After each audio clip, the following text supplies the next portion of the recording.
Comment mener une vie connectée à Dieu?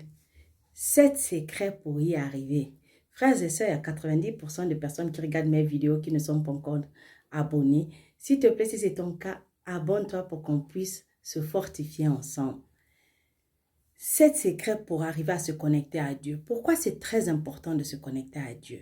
Pour se connecter à Dieu, c'est vital pour tout enfant de Dieu. Pourquoi? Parce que Jésus a simplement dit que mes brebis entendent ma voix, ils connaissent ma voix et ils me suivent. Si tu n'es pas connecté à Dieu, tu ne peux pas entendre sa voix. Et si tu ne peux pas entendre sa voix, tu ne peux pas le suivre, tu ne peux pas être guidé par lui, tu ne peux pas être guidé par le Saint-Esprit, tu ne peux pas connaître ta voix, tu ne peux pas connaître ta route, tu ne peux pas être béni, tu ne peux pas recevoir la sagesse dont tu as besoin, la richesse dont tu as besoin, la provision dont tu as besoin. Tout ce dont tu as besoin, tout ce que tu demandes là, tu ne peux pas avoir ça si tu n'es pas connecté à Dieu. C'est pourquoi Matthieu chapitre 6, verset 21 nous dit, « Car là où est ton cœur, là où est ton trésor, là aussi sera ton cœur. » Ton cœur, ce sont tes pensées, ce sont tes émotions, c'est tout ce qui fait que tu es. Donc, si ce n'est pas connecté à Dieu, ça va être connecté à autre chose. Et si c'est connecté à autre chose, tout ce qui appartient à Dieu, tu ne peux pas l'avoir. Il faut être honnête. C'est pourquoi Actes chapitre 10, verset 34 à 35 nous dit, « Alors Pierre, ouvrant la bouche, dit en vérité, je reconnais que Dieu ne fait point acception de personne, mais qu'en toute nation, celui qui le craint et qui pratique la justice lui est agréable. » C'est pourquoi la parole de Dieu aussi nous dit que sans la foi, il est impossible de plaire à Dieu. Tu peux être un enfant de Dieu, né de nouveau. Tu peux marcher, tu as la vie éternelle, tu as tout ce dont tu as besoin. Les promesses de Dieu pour toi sont oui et amen. Tu as tout ce dont tu as besoin. Mais si tu n'es pas connecté à la source, tu ne peux pas recevoir les promesses. Tu ne peux pas être béni comme quelqu'un qui est connecté.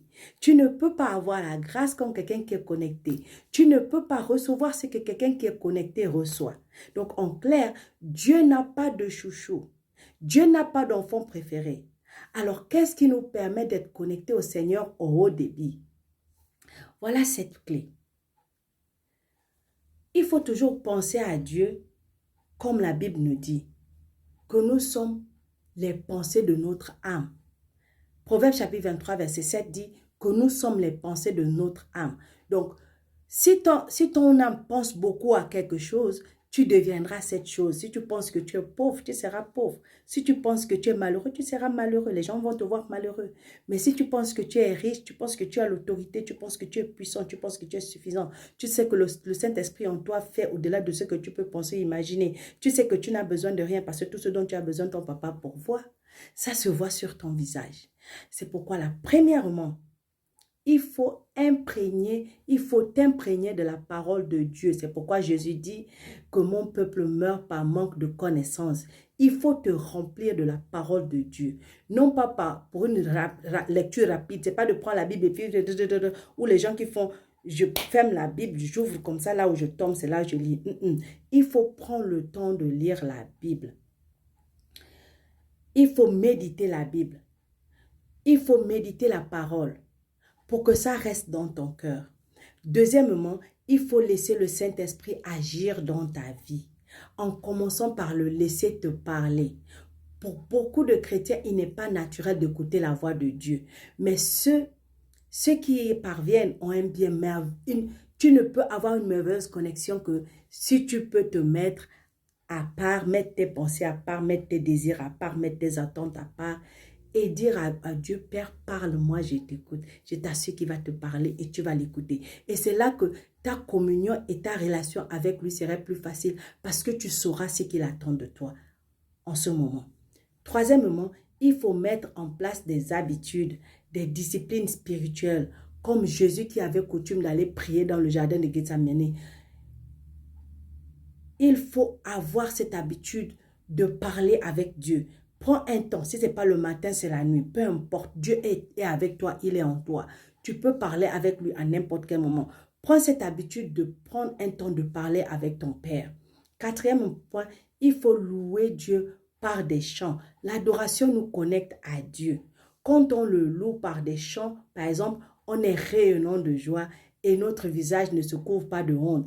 Et on est motivé, comme Psaume 34, verset 6 nous dit. Cinquièmement, soyez reconnaissants. La gratitude nous rapproche du cœur de Dieu. Commencez et terminez vos journées par merci Seigneur.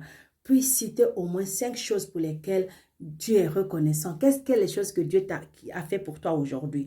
Est-ce que tu as dit Dieu, merci quand tu t'es réveillé le matin, tu dis Seigneur, merci pour cette merveilleuse journée que tu me permets de vivre. Merci pour ce que tu as fait hier. Merci pour ceci, merci pour cela, merci pour cela, merci pour cela. Je te glorifie, je te rends grâce pour ce que tu as déjà fait. Merci pour ce que tu es en train de faire et merci pour ce que tu feras. Et la nuit, tu fais la même chose. Ça te fait du bien de savoir que Dieu est en train de travailler dans ta vie pour que tu n'oublies pas. Sixième point, imitez ceux dont la foi est grande. Paul disait dans 1 Corinthiens chapitre 11 verset 1, « Soyez mes imitateurs comme je le suis moi-même du Christ. » Paul a imité Christ, il nous demande de l'imiter lui. Regarde autour de toi, qui est la personne qui vit vraiment une relation avec Dieu, que tu penses que cette personne a une meilleure relation avec Dieu. Je vais imiter ce qu'il fait pour me rapprocher de Dieu. Fais ça, cela va agrandir et améliorer ta relation avec Dieu.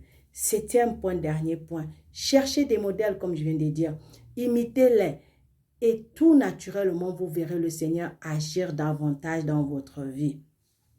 Cherche une personne avec qui tu es connecté ou avec qui tu peux te connecter pour que la personne te guide dans cette relation intime avec Dieu, dans cette relation de chercher ton papa, chercher à comprendre qui il est, comment est-ce qu'il fonctionne, qu'est-ce qu'il attend de moi, comment je dois faire pour me rapprocher de lui, comment je dois faire ceci ou cela. Cette personne va te guider et cela va t'aider aussi à fortifier ta communion, ta relation avec ton papa. Et tu vas voir ce qu'il va faire de ta vie. Il va te la transformer, crois-moi.